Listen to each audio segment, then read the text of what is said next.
Fair from FilmFestivalCircuit.com and the director of the Houston Comedy Film Festival and several others, as you may know. And we are having fun today. Actor David Bourne is coming in from a film that we screened in Houston that won the Best Comedy Film Award in our Spring 2022 competition.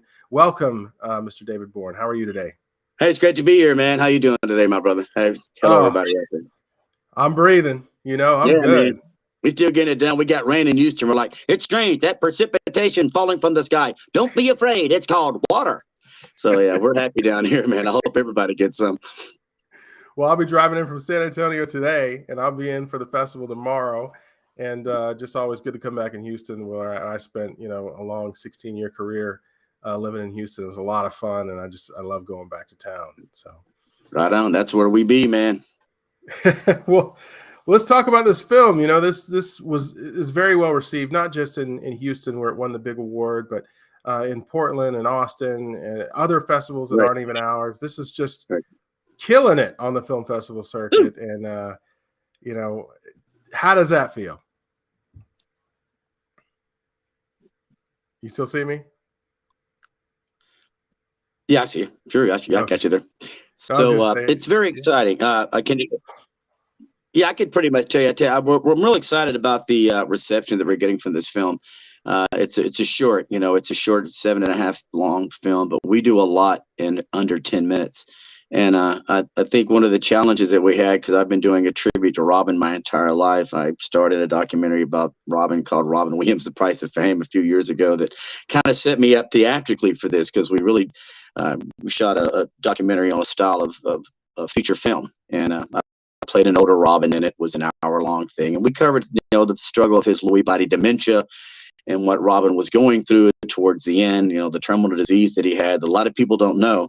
And so that's always very, very important to me for people to know what happened to Robin. And so that's one reason I did the Price of Fame, because we covered that specifically. And I got to meet Robin once. So he's a very sweet man. He's very generous. I know a lot of people who've known Robin have had great stories of him.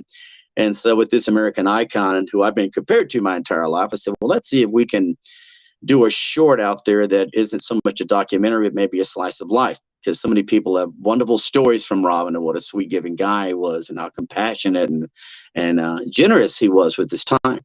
And so when I was approached by Jesse Adams over at Actors Warehouse, who's my manager on a lot of Robin stuff, and he said, hey, man, we're going to do this short, and we got J.D. Karpicki producing it, and Adam Castillo is going to help you write this. They have a treatment, and they sent it to me. We went back and forth with it, and I said, well, let's try to make this thing real. So it's basically it's a slice of life out of a moment in Robin's life that is, I guess it's funny, but it's also heartwarming. So we're hoping that more people will see it. And of course, the reception has been great. I think one of our goals of this was to not make it just a ha-ha funny moment, which Robin was already naturally funny, but just give you a moment in his life and an example of these private moments when Robin touched people. And he did that a lot overseas when he went and performed for the troops and after shows. And he was just someone that was always open and willing to talk to anyone. And I can vouch for that. I've seen the man sit out there and sign stuff for 45 minutes after a show without one security guard and just stay there till there was no one left. And not many stars do that. So I thought, man, let's do this short and see if we can capture that in Robin's honor and use this lifelong comparison and skill that I have to portray Robin and see if we can affect people. Let them not forget about this great American icon. He's definitely authentic. Everyone has a soft spot in their heart for Robin Williams. And I do like this slice of life. The judges just raved about it. They raved about, just the acting, just the moment that you picked. Really enjoyed it. Is there anything from this production? I know this is a little bit smaller than, as far as the length of time and a lot of things that you do, but is there anything from this production you learned from? What'd you get from this one? I think a lot of what I learned about it was the audience's reaction.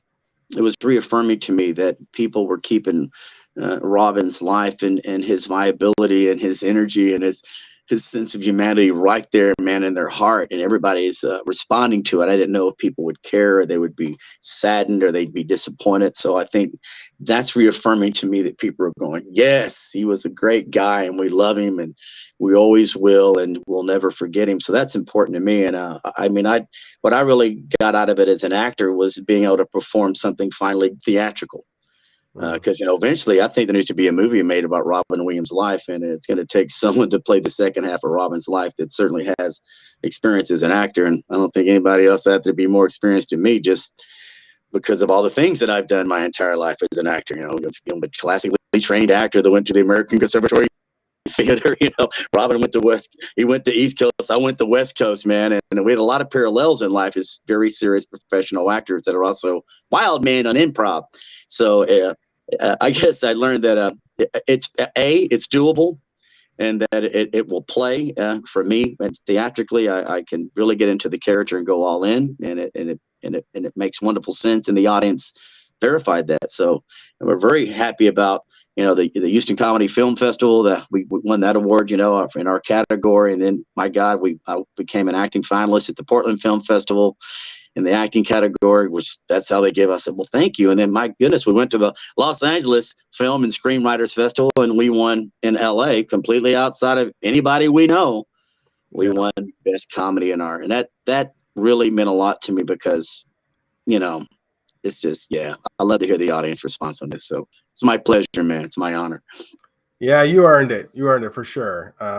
Definitely this film, right? I mean, people take the time to watch it. It resonates. I've never seen bad scorecards for this film. Definitely all positive across the board.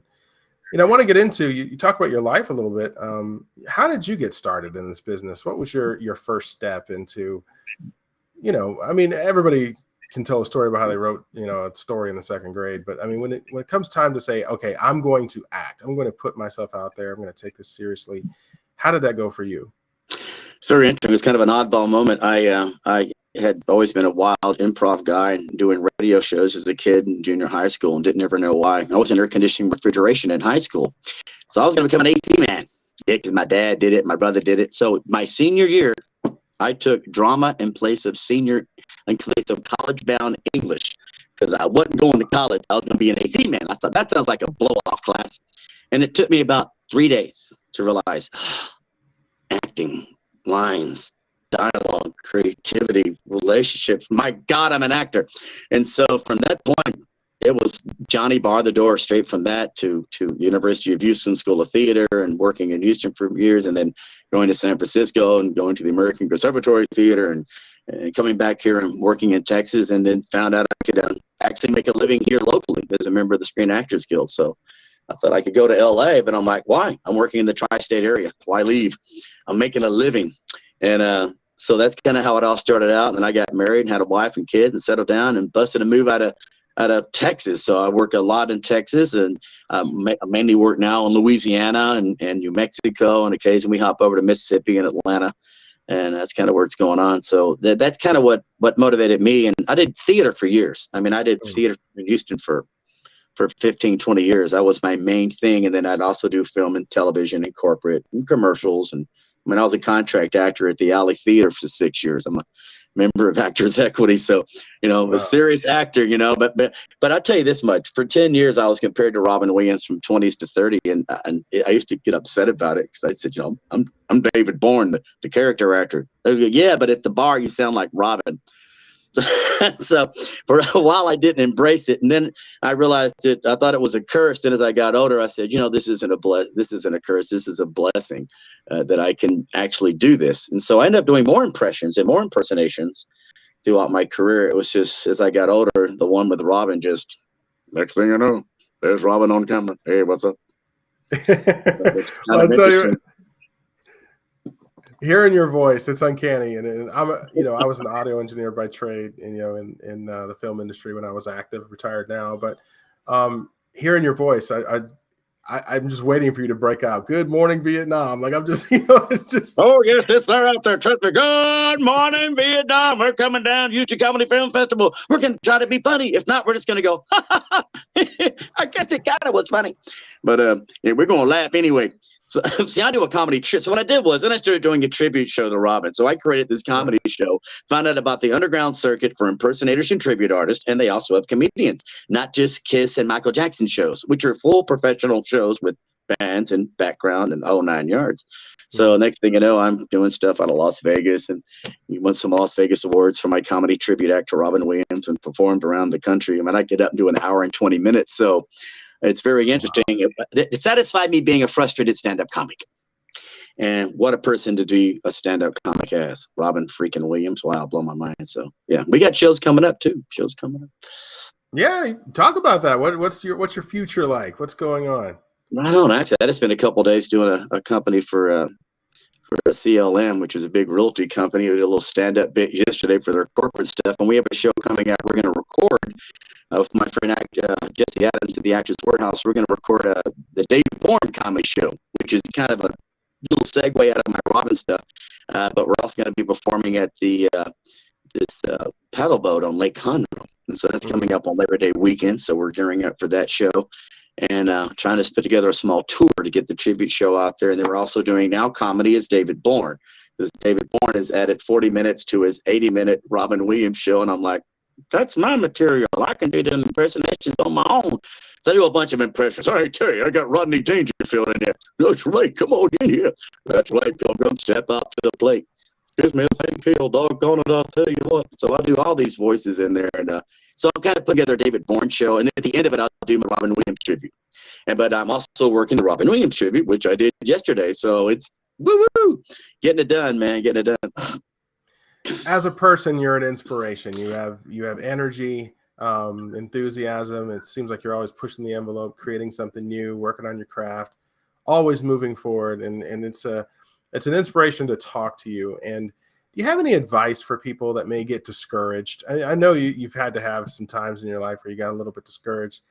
How did you work through maybe some of the times where you felt like, just things weren't adding up to the goals that you thought maybe you'd set? I think one thing, especially for artists in particular, is to remember that you still have your talent, even though you're not working. Your skill is still there. It hasn't disappeared. It's just at the point, maybe it's the time, the look, the age, the auditions, to break down your time just it hasn't come for that moment. So stay available, stay in the game, stay fresh, stay sharp. Do whatever you can to remember that you have value. Get out of that funk. Go out to an acting class, go to a place and hang with people in the film community or the short film festival. There's always type of different film seminars and groups that meet and talk about shorts in the business. Stay involved. I mean, you never know. For me, I did pretty good in theater, and for many, many years, and did 150 corporate films. My film career didn't hit. I knew it till I was in my late 40s. I hit 40 years old. I booked Friday Night Lights for 2 years. I hit 45. I'm booking more. I mean, I hit 47. It's just taken off. So I booked more between the age of 40 and 50. I booked more projects than I'd booked in the previous 30 years in like 8 years. It's just all of a sudden your time is right. It's right. So don't give up. Stay with your look. Keep auditioning. I mean, next thing you know, I'm working in Texas Chainsaw 3D, and then I'm working in Temple Grandin, and that was right out of Friday Night Lights. And any television series that's other come to Texas, I started hitting because you find your look. And I'm real excited right now. I'm in The Highwayman on Netflix. I played the Louisiana Sheriff Henderson Jordan, playing opposite Kevin Costner and Woody Harrelson. We tracked down Bonnie and Clyde.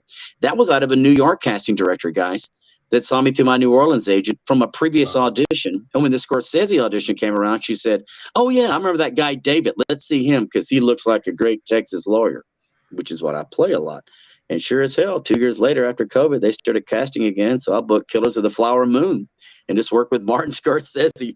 And that film's going to come out in November, Killers of the Flower Moon. It's a De Niro, Leonardo DiCaprio film, but we're going to be pushed to Cannes because of scheduling. So it's produced by Paramount, and you're going to have a theatrical release, and it's a $200 million film.